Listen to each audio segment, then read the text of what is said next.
لگے گی آگ تو آئیں گے سبھی کے گھر زد میں، یہاں صرف ہمارا مکان تھوڑی ہے۔ ناظرین، آج کی سب سے بڑی خبر، بلکہ پچھلے 3 دن سے یہی خبر ہے، 2 دن سے یہی خبر ہے کہ اسلام آباد کا قتل عام، اسلام آباد میسیکر، اس کے اوپر ہم اس کے اوپر مزید جو لیٹسٹ ڈیولپمنٹ ہوئی ہیں وہ بھی بتائیں گے۔ اور عالمی جریدہ BBC نے ایک ڈاکومنٹری اس کے اوپر جاری کی ہے، وہ بھی اس ویڈیو کے آخر میں میں آپ کو دکھاؤں گا، اور آپ اس کو دیکھیے گا۔ اور افسوس کیا جا سکتا ہے کہ جس طرح سے یہ واقعات ہوئے اور جس طرح ڈٹھائی کے ساتھ یہ ریاست تو اب کیا ہی کہا جائے کہ یہ اس چیز کو ڈینائی کر رہی ہے۔ اس سے پہلے آپ چینل کو سبسکرائب کر لیں اور لائک اور شیئر کرنا بھی مت بھولیے گا تاکہ فائر وال سے لڑا جا سکے۔ تو جی، آج جو کہ جمعہ المبارک کا دن ہے، اور آج کے دن جمعہ کی نماز کے بعد پورے ملک کے اندر اسلام آباد کے ڈی چوک کے جو شہداء ہیں ان کے غائبانہ نماز جنازہ ادا کیے گئے، اور کچھ میں ابھی بھی ادا کیے جا رہے ہیں۔ یعنی کہ میں اس وقت یہ ویڈیو ریکارڈ کر رہا ہوں، یعنی کہ آڈیو ریکارڈ کر رہا ہوں، آپ ویڈیو پہ مت جائیے گا، میں وہی ویڈیو یوز کر رہا ہوں جو پیچھے میں آپ کو دے چکا ہوں۔ تو اس کے ساتھ ساتھ پوری دنیا کے اندر لوگ نکلے، انہوں نے نہ صرف نماز جنازہ بلکہ شہداء ڈی چوک کی یاد میں شمعیں بھی روشن کی گئیں، اور KP گورنمنٹ نے 3 روزہ سوگ کا اعلان کر رکھا ہے، جو کل کا ان کا اجلاس ہوا KP اسمبلی کا، اس کے اندر، اور اس کے اندر نہ صرف اس کی مذمت کی گئی، اور بھی بہت سی ڈیولپمنٹس ہوئیں اس کے اندر، اور نہ صرف، اور 3 دن کا سوگ کا اعلان بھی کر دیا ہے KP کے اندر۔ اور جہاں تک رہی بات، لوگ بھی شہید ہوئے، لیکن سب سے دکھ کی بات یہ ہے کہ لوگوں کا، اس قوم کا جو ایک بھروسہ تھا وہ توڑا گیا، اس کو روندا گیا، یہ قوم کبھی نہیں بھول سکے گی۔ خیر، آگے ہم اس کے اوپر مزید جو کہ ہم پچھلی ویڈیوز آپ ہماری جا کے دیکھ سکتے ہیں، اس کے اندر میں نے آپ کو مکمل تفصیلات اس کی میں نے دے رکھی ہیں۔ اور اگر آپ زیادہ تفصیل سے لمحہ بلمحہ اپڈیٹ حاصل کرنا چاہتے ہیں، اسی ویڈیو کی ڈسکرپشن میں ویڈیو لنک بھی آپ کو مل جائے گا واٹس ایپ گروپ کا، پھر پچھلی ویڈیو سے آپ اس کو جا کے لے سکتے ہیں۔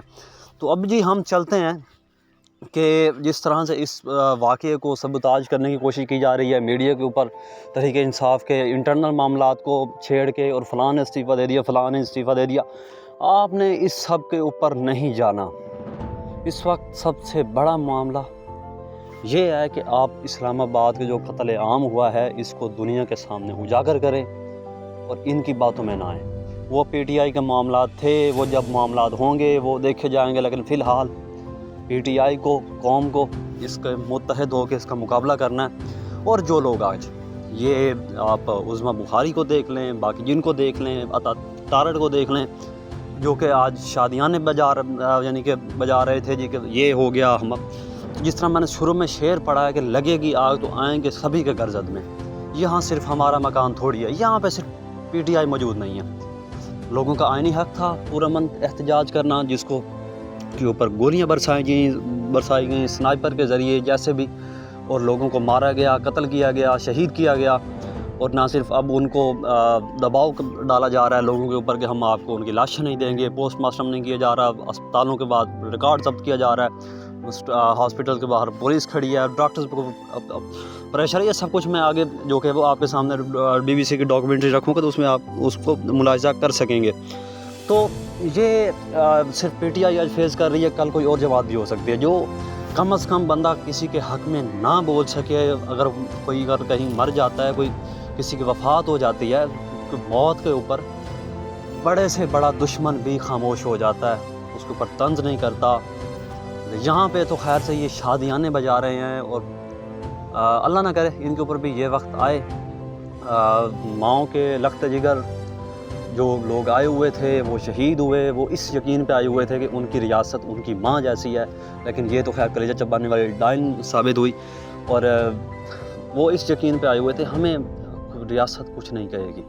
اور جس طرح سے انہیں کہا گیا جی کہ ہم آپ پہ فائرنگ نہیں کریں گے، اور بعد میں رات کے اندھیرے میں یہاں پہ کہا جاتا ہے کہ دشمن ایسا ہو کہ وہ سامنے آئیں، ہمارے سامنے لڑیں، سینہ ٹھوک کے آئیں، سامنے سے وار کریں، لیکن اپنے لوگوں کے اوپر پیچھے سے اندھیرے میں وار کر کے آپ نے کیا ثابت کیا ہے یہ آپ ہی بڑی اچھی طرح سے جانتے ہیں، اور لوگ بھی بڑی اچھی طرح سے جانتے ہیں۔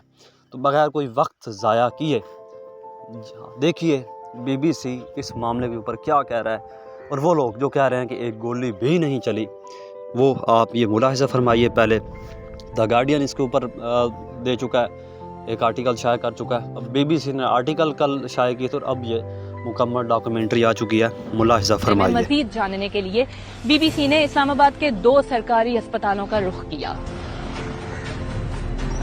ڈی چوک کے قریب ترین یہ پولی کلینک ہاسپٹل ہے۔ بی بی سی نے اس ہاسپٹل کے رجسٹرز میں ان زخمیوں کا ریکارڈ دیکھا جنہیں اس آپریشن کے دوران گن شاٹ وونڈز کے ساتھ یہاں لایا گیا۔ ان کی تعداد 28 تھی اور یہاں کئی ڈاکٹرز اور طبی عملے نے یہ تصدیق کی ہے کہ ان سب کو ان کے فرینڈز، فیملیز یا خود پی ٹی آئی کے ورکرز بھی سرجریز کے فوراً بعد ہاسپٹل سے لے گئے۔ یہاں موجود کئی ڈاکٹرز نے بی بی سی سے بات کی ہے اور انہوں نے اپنا نام ظاہر نہ کرنے کی شرط پر یہ بتایا۔ ہم نے آج تک ایک رات میں اتنی سرجریز نہیں کی ہیں جتنی آپریشن کی رات کی گئی۔ بعض زخمی اس قدر تشویشناک حالت میں آئے کہ انہیں اینستھیزیا دینے کا انتظار کرنے کی بجائے ہمیں سرجریز شروع کرنی پڑی۔ بہت سے مریض ایسے تھے جن کا خون بہت زیادہ بہہ چکا تھا۔ ہمارے پاس گزشتہ رات کم از کم 45 اور 55 کے درمیان ایسے شہری لائے گئے جنہیں گولیاں لگی تھیں۔ درجنوں زخمی ایسے بھی تھے جنہوں نے درخواست کی کہ ان کا نام ریکارڈ کا حصہ نہ بنایا جائے۔ زخمی یہ بھی کہہ رہے تھے کہ ان کا نام لکھ دیا تو انہیں پولیس گرفتار کر لے گی۔ یہاں پولیس نے لاشوں کا پوسٹ مارٹم کرنے سے بھی روکا۔ پمس اسلام آباد کا مین ہاسپٹل ہے۔ یہاں سیکیورٹی کے غیر معمولی اقدامات دیکھے گئے۔ یہاں وارڈز، ایمرجنسی رومز اور باہر کے ان دروازوں پر پولیس اور رینجرز کے اہلکار تعینات کیے گئے تھے۔ پمس میں بی بی سی نے کم از کم 4 ایسے زخمیوں سے ملاقات کی جنہوں نے کہا کہ ان کے جسم کے مختلف حصوں میں 2 گولیاں لگی تھیں۔ ان کا کہنا تھا کہ وہ پنجاب اور خیبر پختونخوا کے مختلف علاقوں سے پی ٹی آئی کے مظاہرے میں شامل ہوئے تھے۔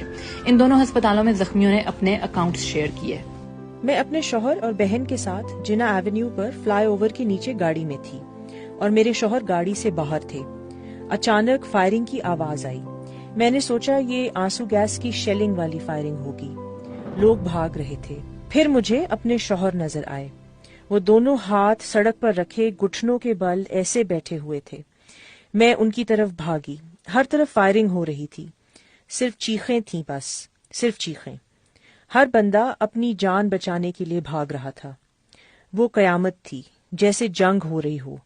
میرے ہاتھوں پر میرے شوہر کا خون ہی خون لگا تھا۔ میرے خیال میں یہ 5 بجے کا وقت ہوگا جب میں ایکسپریس وے پر تھا۔ اچانک فائرنگ شروع ہوئی اور میرے سامنے جو آدمی کھڑا تھا اس کے سر میں گولی لگی۔ میں نے خود اسے اپنے سامنے مرتے ہوئے دیکھا۔ اس کے بعد اگلی 2 گولیاں مجھے لگی۔ میں ربڑ بلٹس کی بات نہیں کر رہا، میں اصلی گولیوں کی بات کر رہا ہوں۔